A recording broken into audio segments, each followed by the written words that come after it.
Kidney అనేది ఇంత ప్రాముఖ్యత ఉంది. సరే ఇప్పుడు బీపీ లాంటివి గానీ, మిగతా షుగర్ లాంటివి గానీ కిడ్నీ ఆరోగ్యాన్ని ప్రమాదం చేసి డయాలిసిస్ దాకా తీసుకెళ్తున్నాయి. సో అంటే ఒక సాధారణ మనిషికి అంటే కిడ్నీ ఆరోగ్యాన్ని నేను మెరుగుపరుచుకోవాలి, నా ఫ్యూచర్‌లో ఎప్పుడు డయాలిసిస్ స్థాయికి వెళ్ళొద్దు అనుకుంటే వాళ్ళు ఎటువంటి జీవనశైలిని పాటించాలి?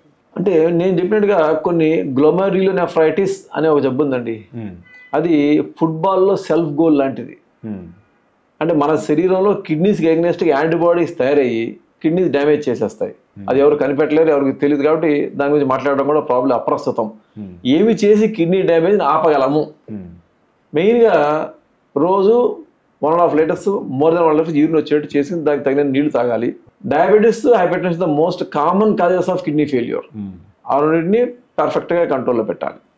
Perfect control. అయితే అసలు బీపీ ఉన్నట్టు తెలిసేది ఎట్లా?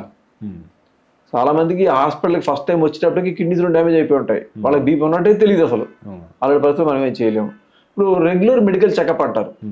Regular master health checkup, annual medical checkup, ఇలాంటివన్నీ దాదాపు 40 సంవత్సరాల తర్వాత మొదలు పెడతారు. అప్పుడు ప్రాబ్లమ్స్ వచ్చే అవకాశం ఎక్కువ ఉంటుంది కాబట్టి. అలాంటప్పుడు ఇలాంటివన్నీ బయటపడే అవకాశం ఉంది. కంట్రోల్లో పెట్టుకుంటే ఎక్కువ కాలం జీవించే అవకాశం ఉంటుంది.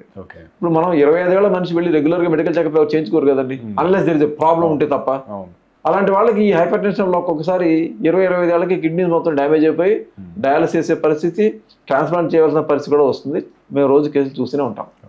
Common, very common. మీరు తీసుకునే అదే మందులు, అదే నాణ్యమైన మందులు, కానీ సగం ధరకే. అవును, మెడ్ ప్లస్ బ్రాండ్స్ పై 50 to 80% తగ్గింపు.